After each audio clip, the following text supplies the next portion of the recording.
Well, Dr Matthew Peacey is a researcher in Himalayan field glaciology from the University of Aberystwyth in Wales. Doctor, great to have you on the show. So first of all, can you help us understand how this happened?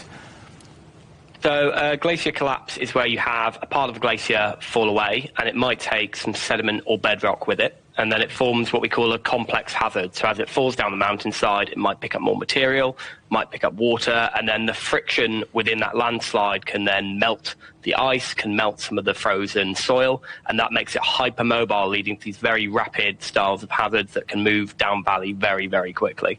And Doctor, the extreme vertical relief is the main reason for the disaster, and given the unstable slopes and the newly formed barrier lake, do you think that will lead to some secondary disasters?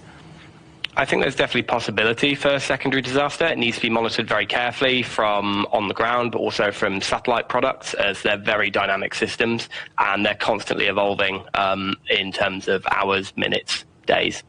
And to what extent could climate change be linked to disasters of this kind?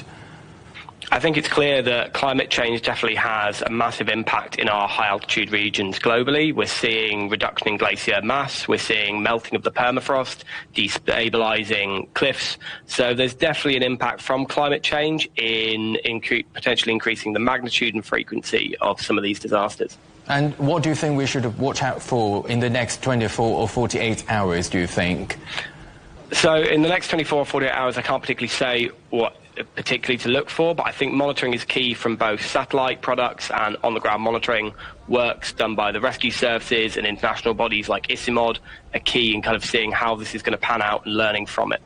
And Doctor, when you look at the live picture, actually, they were extraordinary, and a lot of people just wiped out all of a sudden. So can disasters like this be predicted, and what warning signs should scientists and authorities be monitoring in high-altitude glacier regions? So these disasters are very rapid in nature, and when looking at them, you need to consider them in terms of a landform that's susceptible to a disaster, so a glacier that may be melting or some destabilised rock, and then a trigger mechanism, so something that causes that system to collapse or fail. In terms of what we should be looking for, I think we need to be considering climate change within these mountainous environments and looking at an individual scale of particular glaciers or mountains that may be seeing change, as well as looking at wider climate forecasting and regional analysis. And Dr. Nepal is prone to disasters like this. It is not the first time that has happened in that country. And what do you think authorities should do to prevent disasters like this from happening in the future?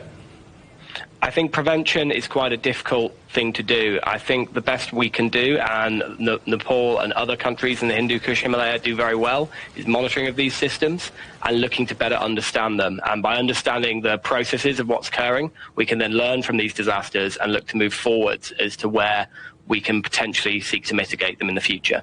Thank you so much for your insights. That is Dr. Matthew Peacey from the University of Aberystwyth in Wales.